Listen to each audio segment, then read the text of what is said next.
Varahi view ವೀಕ್ಷಕರಿಗೆ ಸ್ವಾಗತ ಸುಸ್ವಾಗತ. ನಮ್ಮ ಚಿಂತಾಮಣಿ ನಗರ ಹಾಗೂ ಚಿಂತಾಮಣಿ ಗ್ರಾಮಾಂತರ ಭಾಗಗಳಲ್ಲಿ ಪವಿತ್ರ ಧಾರ್ಮಿಕ ಕ್ಷೇತ್ರಗಳ ಆಸುಪಾಸಿನಲ್ಲೇ ಗೋಮಾಂಸ ಮಾರಾಟ ಹಾವಳಿ. ಬಕ್ರೀದ್ ನೆಪದಲ್ಲಿ ನಿಷೇಧಿತ ಒಂಟೆಗಳ ರಹಸ್ಯ ಆಮದು, ಕಾನೂನು ರಕ್ಷಣೆಗೆ ಸಾರ್ವಜನಿಕರ ರಣಕಹಳೆ.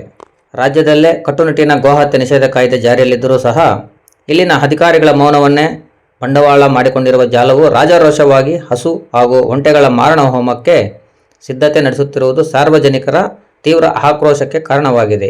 ಈ ಅಕ್ರಮ ಜಾಲವನ್ನು ಬೇರು ಸಹಿತ ಕಿತ್ತೆಸೆಯುವಂತೆ ಆಗ್ರಹಿಸಿ ಸುನಿಲ್ ಪಿವಿ ನೇತೃತ್ವದ ನಿಯೋಗವು ತಹಸೀಲ್ದಾರ್ ಹಾಗೂ ನಗರಸಭೆಯ ಪೌರಾಯುಕ್ತರು ಹಾಗೂ ಪೊಲೀಸ್ ಇಲಾಖೆಗೆ ಏಕಕಾಲದಲ್ಲಿ ಧಾವಿಸಿ ಲಿಖಿತ ದೂರು ಸಲ್ಲಿಸಲಾಯಿತು. ಶಾಂತಿ ಮತ್ತು ಸೌಹಾರ್ದತೆಗೆ ಹೆಸರಾದ ಚಿಂತಾಮಣಿಯಲ್ಲಿ ಇತ್ತೀಚಿನ ದಿನಗಳಲ್ಲಿ ಕಾನೂನು ಬಾಹಿರ ಚಟುವಟಿಕೆಗಳ ಮಿತಿಮೀರಿದ್ದು ಅಕ್ರಮ ಜಾನುವಾರು ಸಾಗಾಟಗಾರರು ಹಾಗೂ ಕಸಾಯಿಖಾನೆಗಳ ದಂಧೆಕೋರರು ಕಾನೂನಿಗೆ ಬಹಿರಂಗ ಸವಾಲು ಹಾಕುತ್ತಿದ್ದಾರೆ. ಮುಂಬರುವ ಬಕ್ರೀದ್ ಹಬ್ಬದ ನೆಪದಲ್ಲಿ ಕರ್ನಾಟಕದಲ್ಲಿ ಸಂಪೂರ್ಣವಾಗಿ ನಿಷೇಧಿಸಲ್ಪಟ್ಟಿರುವ ಒಂಟೆಗಳನ್ನು ಹೊರರಾಜ್ಯಗಳ ಗಡಿ ದಾಟಿಸಿ ಚಿಂತಾಮಣಿ ನಗರಕ್ಕೆ ರಹಸ್ಯವಾಗಿ ಆಮದು ಮಾಡಿಕೊಳ್ಳಲಾಗುತ್ತಿದೆ. ಕೇವಲ ಮಾಂಸದ ಆಸೆಗಾಗಿ ಈ ಮೂಕ ಪ್ರಾಣಿಗಳನ್ನು ಭೀಕರವಾಗಿ ವಧೆ ಮಾಡಲು ಸಕಲ ಸಿದ್ಧತೆಗಳು ನಡೆಯುತ್ತಿವೆ ಎಂದು ನಿಯೋಗವು ಅಧಿಕಾರಿಗಳ ಮುಂದೆ ಆತಂಕ ಬಿಚ್ಚಿಟ್ಟಿದೆ. ಪ್ರಾಣಿ ಹಿಂಸೆ ತಡೆ ಕಾಯ್ದೆ ಹಾಗೂ ರಾಜ್ಯದ ನಿಯಮಗಳನ್ನು ಸಂಪೂರ್ಣವಾಗಿ ಗಾಳಿಗೆ ತೂರಿ ಈ ಕೃತ್ಯ ಎಸಗಲಾಗುತ್ತಿದ್ದಾದರೂ ಇಲಾಖೆಗಳು ಕಣ್ಣು ಮುಚ್ಚಿ ಕುಳಿತಿರುವುದು ಸಾರ್ವಜನಿಕ ವಲಯದಲ್ಲಿ ಹಲವು ಅನುಮಾನಗಳಿಗೆ ಎಡೆಮಾಡಿಕೊಟ್ಟಿದೆ.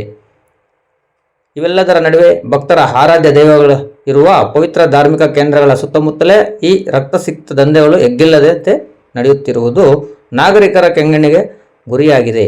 ನಗರದ ಐತಿಹಾಸಿಕ ಅಗ್ರಹಾರದ ಪಟಲಮ್ಮ ದೇವಾಲಯಕ್ಕೆ ಹೊಂದಿಕೊಂಡಿರುವ ಜಾಗ, ಪ್ರಸಿದ್ಧ ಶ್ರೀ ನಾಗನಾಥೇಶ್ವರ ದೇವಾಲಯ ಆವರಣ, ಶ್ರದ್ಧಾಕೇಂದ್ರವಾದ ಅಂಜನಾದ್ರಿ ಬೆಟ್ಟಕ್ಕೆ ಸಾಗುವ ಪ್ರಮುಖ ರಸ್ತೆ ಸೇರಿದಂತೆ ವೆಂಕಟಗಿರಿ ಕೋಟೆ ಬಡಾವಣೆ, ಟಿಪ್ಪು ನಗರ, ಜನ್ನಿಬಿಡ ಪ್ರದೇಶಗಳಲ್ಲಿ ಅಕ್ರಮ ಕಸಾಯಿಖಾನೆಗಳು ಮತ್ತು ಗೋಮಾಂಸ ಮಾರಾಟ ಮಳಿಗೆಗಳು ರಾಜೋರಾಶವಾಗಿ ತಲೆ ಎತ್ತಿವೆ.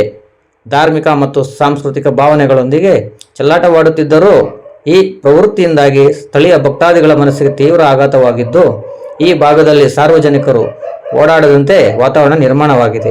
ಸಂಬಂಧಪಟ್ಟ ತಾಲೂಕು ಆಡಳಿತ ಹಾಗೂ ಪೊಲೀಸ್ ಇಲಾಖೆ ತಕ್ಷಣವೇ ನಿದ್ರೆಯಿಂದ ಎಚ್ಚೆತ್ತು ಜಂಟಿ ಕಾರ್ಯಾಚರಣೆಗೆ ಇಳಿದು ಕಸಾಯಿಖಾನೆಗೆ ತರಲಾಗಿರುವ ಮುಗ್ಧ ಗೋವುಗಳನ್ನು ಮತ್ತು ನಿಷೇಧಿತ ಒಂಟೆಗಳನ್ನು ತಕ್ಷಣವೇ ವಶಕ್ಕೆ ಪಡೆದು ಸುರಕ್ಷಿತ ಗೋಶಾಲೆಗಳಿಗೆ ರವಾನಿಸಬೇಕು.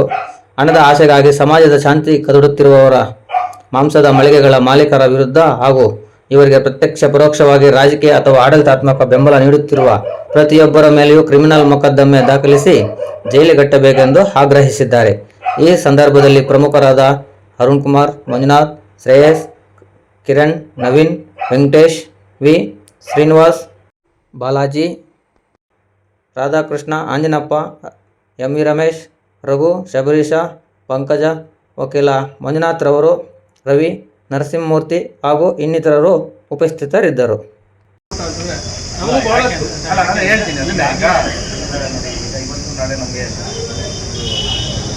ರಾಜ್ಯ ಮಟ್ಟದ ಅಧಿಕಾರಿಗಳು ನಮಗೆ ಅವರ ಒಂದು ಅಧ್ಯಕ್ಷತೆಯಲ್ಲಿ ನಮ್ಮಲ್ಲಿ ಒಂದು ಮೀಟಿಂಗ್ ಇದೆ. ಪ್ರಾಬ್ಲಿ ಒಂದು 2 ದಿನ ನಾವು ಬಗ್ಗೆ ಮಾಡೋಕ್ಕಾಗಲ್ಲ. ಪ್ರಾಬ್ಲಿ ಬೈ ಫ್ರೈಡೇ ಅಥವಾ ಸಾಟರ್ಡೇ ನಾನು ನಮ್ಮ ಪೊಲೀಸ್ ಇಲಾಖೆಯವರು ಒಂದು ಕಡೆ ಒಂದು ಟೇಬಲ್ನಲ್ಲಿ ಕೂತ್ಕೊಂಡು ಸಂಬಂಧಪಟ್ಟಂಗೆ ಏನು ಮಾಡ್ಬೋದು, ಏನು ಕ್ರಮ ವಹಿಸ್ಬೋದು ಅನ್ನೋದ್ರ ಬಗ್ಗೆ ನಮಗೆ ಮಾಹಿತಿ ಕೊಡ್ಬೋದು. ಇನ್ನೂ ಗಮನ ತಗೊಂಡ್ಬರೋದಿಲ್ಲ. ಕಾಂಗ್ರೆಸಿಬಲ್ ಅಫೆನ್ಸ್ ಎಷ್ಟು ತಕ್ಷಣ ಕ್ರಮ ಕೈಗೊಂಡ್ರೆ ಅಷ್ಟೇ ಅನುಕೂಲ ಆಗುತ್ತೆ, ಅಷ್ಟು ಗೋಗಳು ಉಳಿದಂಗೆ ಆಗುತ್ತೆ, ಆ ಪುಣ್ಯ ನಿರ್ಮಿಸುತ್ತೆ ಸರ್. ಈಗ ನಾವು ಯಾಕೆಂದರೆ ಇವಾಗ ಇಷ್ಟು ಒತ್ತಾಯ ಮಾಡ್ತಾರೆ, ಈಗಾಗಲೇ ಕಾನೂನು ಬಾಹಿರವಾಗಿ ನೂರಾರು ಸಾವಿರಾರು ನಾವು ನೇರವಾಗಿ ಅದನ್ನು ಮುಟ್ಟಿದ್ರೆ ತಪ್ಪಾಗುತ್ತೆ. ಕಾನೂನಲ್ಲಿ ಗೌರವ ಕೊಡಬೇಕು, ಕಾನೂನು ಗೌರವ ಕೊಡಬೇಕು. ಆಗ ನೀವು ಗಮನಕ್ಕೆ ತರ್ತಾ ಇದ್ದೀವಿ. ಅದಕ್ಕೆ ನೀವು ಸ್ವಲ್ಪ ಆದಷ್ಟು ಬೇಗನೆ ನಿಮಗೆ ಕ್ರಮ ವಹಿಸಬೇಕು. ಯಾಕೆಂದರೆ ನಮ್ಮ ಮುಂದ್ಗಡೆ ಕಣ್ಣು ಮುಂದೆ ಕಾಣ್ತಾ ಇದ್ದೀವಿ.